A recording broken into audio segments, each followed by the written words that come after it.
और अब इस वक्त ये बड़ी खबर की तरफ रुख करते हैं। सरला बिरला स्कूल में हाईजैक हुए हैं बीजेपी विधायक। स्कूल के हॉस्टल में ही विधायकों के रहने का इंतजाम किया गया है। कोई भी विधायक राज्यसभा चुनाव तक बाहर नहीं जाएगा।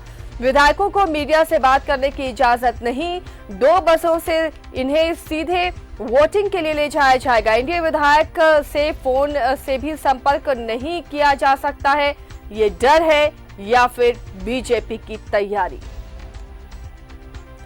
तो राज्यसभा चुनाव के लिए क्या इस तरह की तैयारी डर है या फिर सिर्फ तैयारी ही से माना जाए? 2 बसों से सीधे इन्हें वोटिंग के लिए ले जाया जाएगा। एनडीए के तमाम विधायकों को हाईजैक किया गया है। 2 दिनों तक वो सरला बिरला स्कूल में ही रहेंगे। उनके रहने का इंतजाम वहीं किया गया है।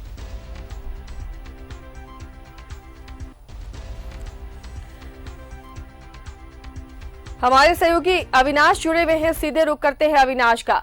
अविनाश, आज एनडीए विधायक दल की बैठक थी। सभी इस बैठक में पहुंचे लेकिन अपने लगेज के साथ। क्या इनका हाईजैक किया जा रहा? आखिर किस बात का डर बीजेपी को? नहीं, जरूर इस वक्त भी बैठक चल रही है। एनडीए की बैठक चल रही है। इस सरला बिरला यूनिवर्सिटी के अगर इस कैंपस की बात करें, मैं वहीं उपस्थित हूं और बैठक में तमाम जो विधायक हैं, ये कोशिश हुई कि जितने भी पार्टी के विधायक हैं, बीजेपी की बात करें या आजसू की बात करें, तमाम विधायक मौजूद रहें। उसमें ध्यान देने वाली बात ये ज़रूर है कि आजसू के जो विधायक हैं, चाहे सुदेश महतो की बात करें, लंबोदर महतो की बात करें या आजसू के जो सांसद हैं चंद्र प्रकाश चौधरी की बात करें, ये तीनों ही चेहरे जो बड़े चेहरे हैं जिसको लेकर मीडिया में ये चर्चा हो रही थी, खासकर कल जब मुख्यमंत्री हेमंत सोरेन ने सुदेश महतो से जाकर उनके आवास पर मुलाकात की थी, तब से ये बातें शुरू हो गई थी कि क्या वाकई में कुछ राज्यसभा के चुनाव में इस वक्त भी अंकगणित का खेल हो या ना हो, लेकिन राजनीति का खेल जरूर चल रहा है। उस खेल पर आप कह सकती हैं कि इस वक्त जो तस्वीरें हमने इससे पहले भी अपने दर्शकों तक पहुंचाई है, उसमें ये कह सकते हैं कि बीजेपी खेमे के लिए या एनडीए खेमे के लिए थोड़ी राहत भरी खबर जरूर है कि आजसू के विधायक मौजूद हैं। इस वक्त 2 विधायक सिर्फ नहीं आ पाए हैं। सिंदरी के विधायक अभी रास्ते में है, 1 घंटे में पहुंच जाएंगे। और जैसा कि सभी लोग जानते हैं, डुल्लू महतो अभी चूंकि जेल में है, इसलिए वो यहाँ नहीं पहुंचे हैं। बाकी विधायकों की बात करें तो जो जानकारी मिली है, जो हम देख पाए हैं, उसके मुताबिक हम कह सकते हैं कि तमाम विधायक यहाँ मौजूद हैं। लेकिन मेरे ठीक पीछे जो आप बिल्डिंग देख रहे हैं आसिया, इस बिल्डिंग को इसलिए दिखाना जरूरी है कि जो जानकारी अब आ रही है उसके मुताबिक राज्यसभा के वोटिंग तक जो विधायक इस वक्त इस कैंपस के अंदर आए हैं वो इसी बिल्डिंग में रहेंगे। मतलब उनके रहने की ये व्यवस्था यहाँ की गई है। ये रेसिडेंशियल, अगर आप ऊपर में देखें जिस तरह से बिल्डिंग के बाहर की जो तस्वीरें जो हम बाहर से दिखा पा रहे हैं और जो जानकारी हमारे तक पहुंची है उसके मुताबिक अब जो विधायक यहाँ पहुंचे हैं, बीजेपी के हों या आजसू के भी विधायकों के बारे में ये बातें कही जा रही हैं कि वो इसी बिल्डिंग में उन्हें रहने की व्यवस्था की गई है, खाने की व्यवस्था की गई है और 2 दिनों तक वो यहीं रहने वाले हैं। यहाँ से वोट के लिए भी जब जाने की जरूरत होगी, यानी 19 तारीख को 2 बसों की व्यवस्था की गई है। उन 2 बसों से तमाम जो विधायक हैं एनडीए के, वो वोट करने के लिए विधानसभा तक पहुंचेंगे। एक और जो जानकारी है आसिया, आजसू सुप्रीमो सुदेश महतो के बारे में भी ये कहा जा रहा है और जो जानकारी मिली है उन्होंने भी आश्वस्त किया है कि वो यहीं रहेंगे। अब यहाँ जब बैठक खत्म होगी उसके बाद ये देखना होगा कि कितने लोग बाहर निकल पाते हैं, क्योंकि मीडिया को लगातार ये कहा जा रहा है कि आज जो बैठक हो रही है उससे संबंधित किसी तरह की कोई ब्रीफिंग बीजेपी के कोई नेता के द्वारा या एनडीए के किसी भी विधायक के द्वारा, चाहे वो बीजेपी के हों या आजसू के हों, उनके द्वारा मीडिया से किसी तरह की कोई बातचीत नहीं होगी। एक जो स्ट्रेटेजी बनाई गई है आसिया, उस बात को भी यहाँ बताना जरूरी है कि एक पदाधिकारी को या नेता कहें, जो प्रदेश के नेता हैं, उन्हें 3-3 विधायकों के आंकड़ों के लिहाज से अगर हम बात करें तो ये जिम्मेदारी दी गई है। मतलब एक व्यक्ति के जिम्मे 3 विधायकों पर नजर रखने की जिम्मेदारी है और इसी फार्मूले के साथ बीजेपी इस बात को, इस जीत को आश्वस्त करना चाहती है कि जो राज्यसभा में जो 2 सीटें हैं और आंकड़ों के लिहाज से जो परिस्थितियां देखने को मिल रही हैं, उसमें एक सीट जो पहले से तय माना जा रहा है दिशोम गुरु शिबू सोरेन के लिए, और जो दूसरी सीट है जो बीजेपी के प्रदेश अध्यक्ष हैं और बीजेपी के उम्मीदवार हैं दीपक प्रकाश, उनके लिए ये कहा जा रहा है। और अपनी जीत को सुनिश्चित करने के लिहाज से ही इस रणनीति को आप समझ सकती हैं कि किस तरह से बीजेपी ने रणनीति बनाई है। अब इसमें सवाल यह भी उठ रहे हैं आसिया लोग सोच रहे होंगे कि इस तरह की जरूरत क्यों पड़ी, जब आपके पास आंकड़े हैं, जब आपके पास नंबर ऑफ गेम है, आप आराम से इस जीत को सुनिश्चित कर सकते हैं, अपने लक्ष्य को भेज सकती हैं।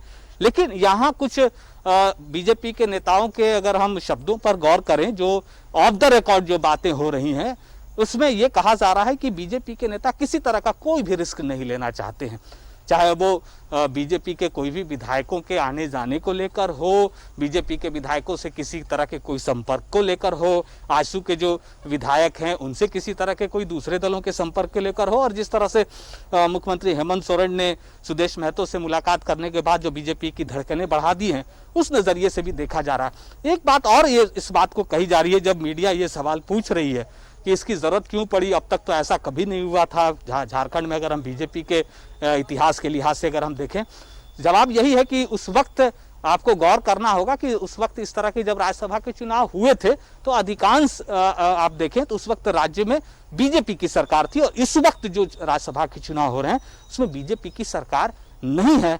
तो सरकार अपनी कोई रणनीति बना रही हो और सरकार के दबिश के कारण कहीं कोई विधायक वोट करने से पीछे रह जाए, छूट जाए, इस तमाम तरह की जो बातें हैं, उन बातों को ध्यान में रखते हुए इस नई रणनीति को तैयार किया गया है। और उसी रणनीति के तहत अब हम ये कह सकते हैं कि इस सरला बिरला जो यूनिवर्सिटी है उसके कैंपस में ही बीजेपी के तमाम जो विधायक हैं, या हम ये कहें कि एनडीए के जो विधायक हैं जिसमें आजसू के विधायक शामिल हैं, वो हाईजैक रहेंगे, और जब तक वोट नहीं पड़ जाते हैं तब तक तमाम विधायक यहीं रहेंगे।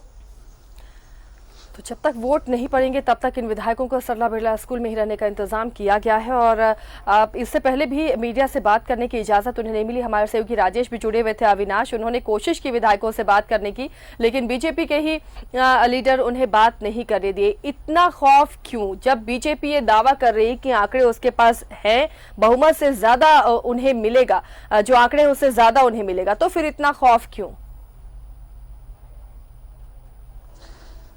नहीं, सही वाजिब सवाल है, और मैंने पहले भी कहा कि इस तरह के सवाल जब उठ रहे हैं तो कई तरह के जवाब हैं बीजेपी के नेताओं के पास। मैंने पहले ही कहा कि किसी तरह का कोई भी रिस्क नहीं लेना चाहती है बीजेपी को यह भी लग रहा है कि राज्यसभा चुनाव में अब तक के जो इतिहास रहे हैं, जो जोड़ तोड़ की राजनीति रही है, उसे भी समझने की ज़रूरत है।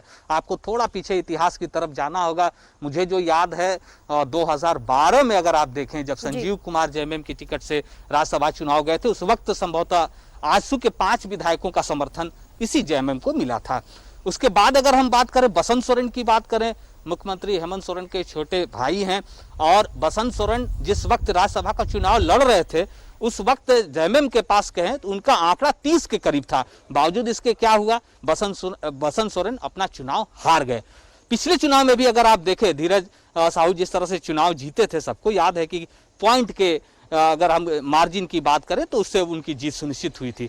तो ये सारी कुछ चीज़ें हैं, कुछ ऐसे बातें हैं, कुछ ऐसे राजनीतिक आप कह सकते हैं मैसेज भी हैं, पुराने जो इतिहास हुए हैं अब तक राज्यसभा चुनाव के दौरान, उससे सीख लेते हुए और इस बार किसी तरह का कहीं भी कोई चूक ना हो जाए, इस बात को ध्यान में रखते हुए इस तरह की एक रणनीति बनाई गई है, जो अब तक जानकारी मिल रही है। हम इसलिए बार बार कह रहे हैं कि अब तक की जानकारी, क्योंकि बीजेपी के तमाम नेता इसके लिए तैयार नहीं है और वो इसे स्वीकार भी नहीं कर रहे हैं। लेकिन जो जानकारी मिल रही है उस जानकारी को हम अपने दर्शकों तक पहुंचाने का काम कर रहे हैं कि इस वक्त जो जानकारी है, इस वक्त की जो सबसे बड़ी ब्रेकिंग न्यूज अगर हम कहें तो वो यही है कि इस सरला बिरला मैदान, इस कैंपस में ही, यूनिवर्सिटी के इस कैंपस में ही बीजेपी के विधायक, आजसू के विधायक वोट डालने तक अविनाश यही की ये रणनीति 19 तारीख को क्या रंग लाती है। बहुत बहुत शुक्रिया अविनाश इस तमाम जानकारी के लिए। तो हमारे सहयोगी बता रहे थे किस तरह बीजेपी को यहाँ रहने की खबरें मिली हैं। बीजेपी के तमाम विधायकों को, यूं कहें एनडीए के तमाम विधायकों को यहाँ पर रखा जाएगा। इस बारे में हमारे सहयोगी राजेश ने भी प्रदीप वर्मा से बातचीत की है, सुनते हैं उन्होंने क्या कहा।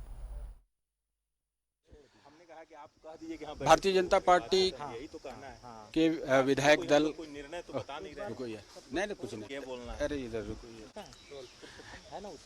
सरला बिरला स्कूल परिसर में एनडीए विधायक दल की बैठक आयोजित हुई, जिसमें आजसू के भी विधायक शामिल हुए। अच्छा, ये बताइए कि प्रदीप जी, आप ये बताइए कि क्या लग रहा है कि आपके प्रत्याशी के पास इंटैक्ट पूरा वोट है? निश्चित रूप से भारतीय जनता पार्टी के प्रत्याशी, भारतीय जनता पार्टी के प्रदेश अध्यक्ष दीपक प्रकाश जी के पास आवश्यकता से अधिक मत है, और ये हम चुनाव परिणाम आने के बाद ये साबित भी हो जाएगा। आवश्यकता से अधिक मत है। क्या यहीं पर इन्हें रहने के लिए कहा गया, इसके कोई क्या कारण है?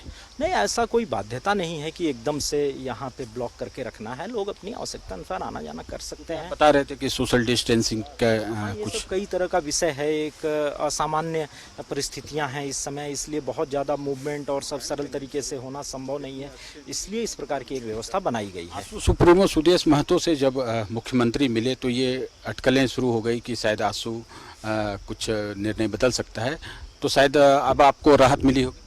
देखिए, चुनाव का समय है, सभी लोगों को अपने अपने गठबंधन के पक्ष में मत मांगने का अधिकार है। उसी के तहत मुख्यमंत्री जी ने वोट मांगा होगा। लेकिन आंसू, आपको पता है कि राज्य निर्माण के समय से भारतीय जनता पार्टी का एक मजबूत सहयोगी रहा है और हमेशा से भारतीय जनता पार्टी के साथ वो मजबूती से खड़ा रहा है। तो भारतीय जनता पार्टी को अपने घटक दल पे कोई शक कहीं से नहीं है। और किनका वोट आपको मिल रहा है? अब कई लोग हैं, वो तो सरयू राय जी तो घोषित कर चुके हैं, हाँ, और अमित यादव। अब कई लोग हैं, अमित यादव तो हमारे प्रत्याशी के प्रस्तावक रहे हैं। आप जीत रहे हैं। जी जी जी, बिल्कुल। तो ये प्रदीप वर्मा जी हैं जो कह रहे हैं कि हमारे पास पर्याप्त आंकड़े हैं और आंकड़े जो हैं वो ज़रूरत से ज़्यादा हैं, इसलिए अब कोई चिंता की बात नहीं है। और जितने भी विधायक हैं भारतीय जनता पार्टी के, वो इसी परिसर में रहेंगे और मतदान के दिन यहाँ से जाएंगे। कैमरामैन राजा के साथ राजेश कुमार, न्यूज़ 11 भारत, रांची।